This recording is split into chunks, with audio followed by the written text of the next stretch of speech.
Shalom, selamat siang. Perkenalkan, nama saya Feby Febrianti, akrab disapa Feby. Di RIM 2020-228949, saya dari program studi teologi. Di sini saya akan memaparkan ide tentang hermeneutika menurut Habermas. Pertama-tama, saya akan menjelaskan siapa sih Habermas ini. Jürgen Habermas adalah seorang filsuf dan sosiolog dari Jerman. Ia adalah generasi kedua dari mazhab Frankfurt.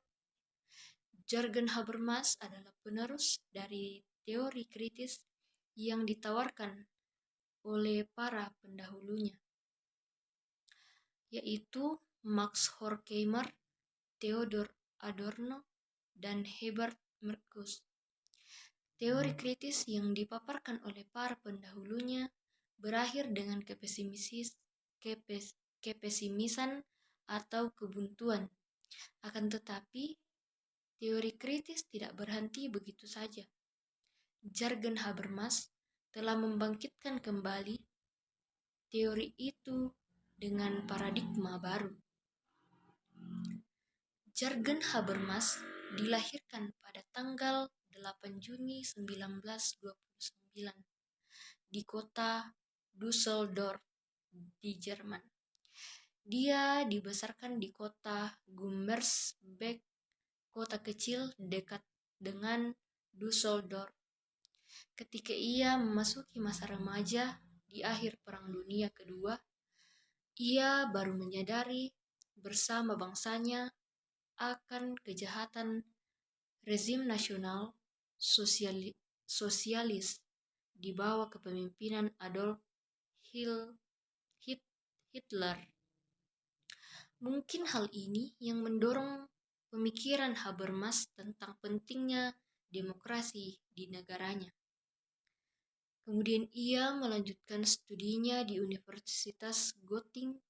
Ia mempelajari kesusastraan, sejarah, dan filsafat, serta mengikuti kuliah psikologi dan ekonomi. Setelah itu, ia meneruskan studi filsafat di Universitas Bonn, yang mana pada tahun 1954 ia meraih gelar doktor filsafat.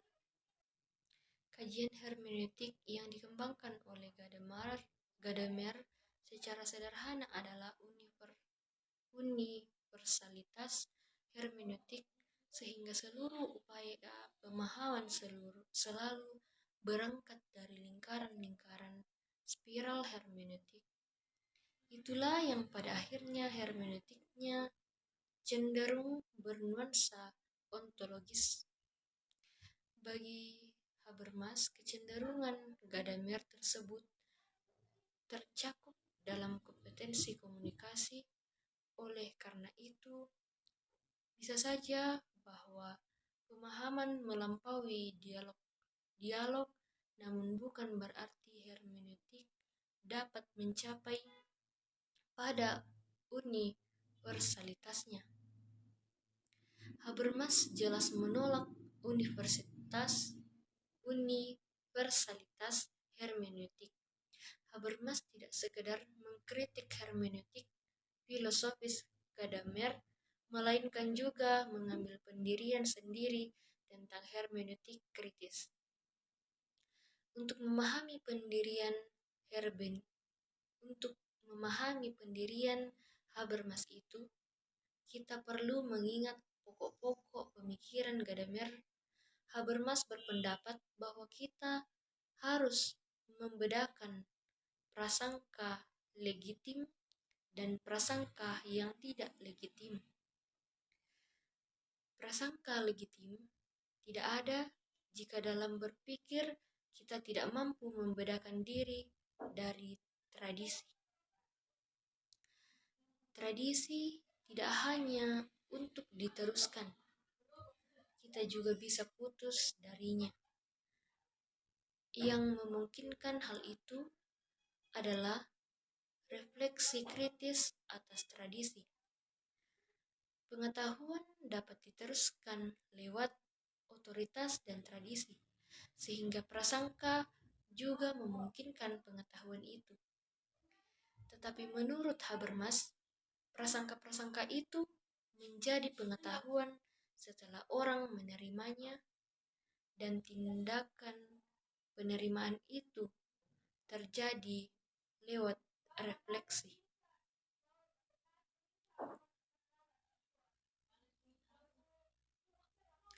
Dalam pandangan Habermas, hermeneutik tidak bergerak di dalam hal-hal reflektif yang diadakan begitu saja atau meminjam istilah fenomenologi, melainkan merupakan hasil refleksi. Kesadaran hermeneutik merupakan hasil dari sebuah refleksi diri yang di dalamnya subjek penutur menjadi sadar akan kebebasan dan ketergantungan yang inheren dalam soal bahasa. Jika merupakan hasil refleksi dan kesadaran kritis, hermeneutik tentu tidak hanya melanjutkan tradisi dan membenarkan otoritas, melainkan juga dapat mengevaluasi mereka.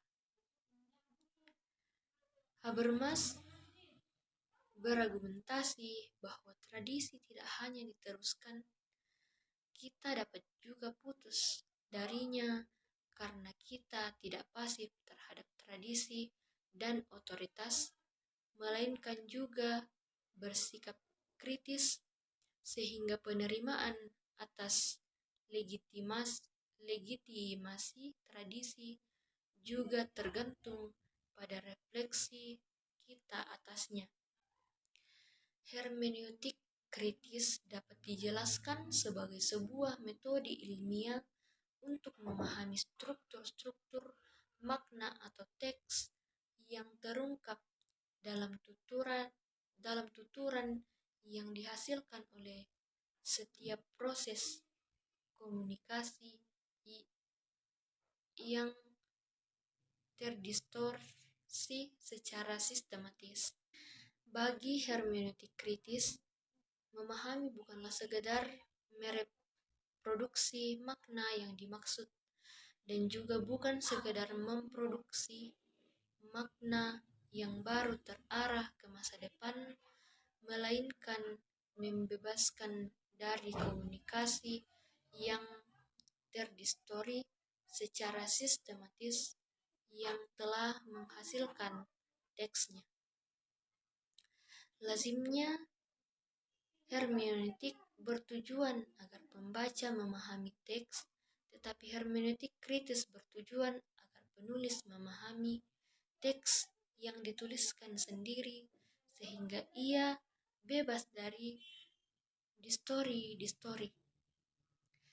Sementara karakter dari sebuah pemahaman adalah kebalikan dari karakter penjelasan. Ia bersifat experience-oriented subjektif.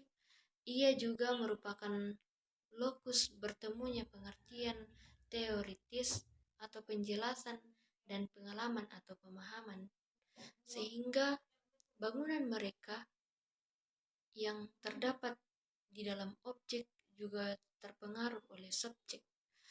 Jadi, subjek berhak memahami sebuah objek. Dari sifat-sifat pemahaman ini, subjek dituntut aktif dalam usaha menemukan makna. Tanpa subjek, tak akan ditemukan makna objek. Hermeneutik kritis Habermas mencoba menghadapkan penulis teks dengan teks abnormal yang dituliskan tanpa kendali kesadarannya, agar ia dapat memahami teksnya sendiri dan mengenal distori tak sadarnya, dan dengan cara itu ia teremansipasi dari ketidaksadaran menuju kesadaran. Pandangan saya terhadap ide Habermas adalah dalam karyanya Habermas tidak pernah membicarakan secara utuh hermeneutika dalam arti definitif, baik sebagai sains untuk memahami atau sebagai sebuah gagasan tunggal, apalagi secara khusus seperti tafsir atau sebuah teks suci. Namun jika hermeneutika diartikan sebagai cara memahami, maka Habermas mempunyai gagasan yang sangat unik, yaitu bagaimana cara ia memahami. Ia dianggap unik karena ia membawa karakter yang khas aliran Frankfurt, yaitu kritis. Maka dari itu hermeneutika Habermas dapat disebut sebagai hermeneutika kritis. Keunikannya juga dapat digambarkan dari metodenya yang dibangun dari sebuah klaim bahwa setiap bentuk penafsiran dipastikan ada bias dan unsur-unsur kepentingan politik, ekonomi, sosial, termasuk bias strata, kelas, suku, dan gender. Dengan menggunakan metode ini, maka konsekuensinya kita harus curiga dan waspada, atau dengan kata lain kritis terhadap bentuk, tafsir, atau pengetahuan, atau jargon-jargon yang dipakai dalam sains dan agama. Yang menarik, hermeneutika kritis Habermas sendiri juga berkaitan erat atau bias dengan kepentingan. Pertama, bahwa asas teori yang dibangun oleh Habermas tidak terlepas dari lingkungan akademiknya, yaitu Universitas Frankfurt dan lingkungan komunitasnya khusus aliran Frankfurt. Karena itu Habermas tidak dapat melepaskan dari keterkaitannya pada para pendahulunya, malah ia dianggap pelanjut proyek generasi pertama aliran Frankfurt yang telah dianggap buntu. Yang kedua, sebagaimana telah dijelaskan, ternyata Habermas dibesarkan di lingkungan keserjanaan yang sangat setia pada paradigma Marxis. Berarti akar-akar pemikirannya banyak dipengaruhi oleh Marxis. Di Jerman ini juga nampak pada teori ilmu pengetahuan yang diklaim sebagai bersifat membebaskan dari segala jenis keterasingan, penyimpangan, dan perilaku yang tidak manusiawi. Bukan itu saja, ia pun harus membebaskan diri dari arti dapat mengkritik ke dalam diri, dimaksudkan supaya ia tetap mandiri. Habermas berusaha membawa teori kritis filsafat yang bersifat kontemplatif, sebuah lamunan yang jauh dari dunia nyata ke dalam hubungan sosial yang nyata. Habermas ingin menegaskan bahwa suatu filsafat tanpa menyelidiki persoalan empirik akan menghasilkan karangan pemikiran yang hampa yang tidak memberikan keinsafan apapun mengenai struktur masyarakat yang ada.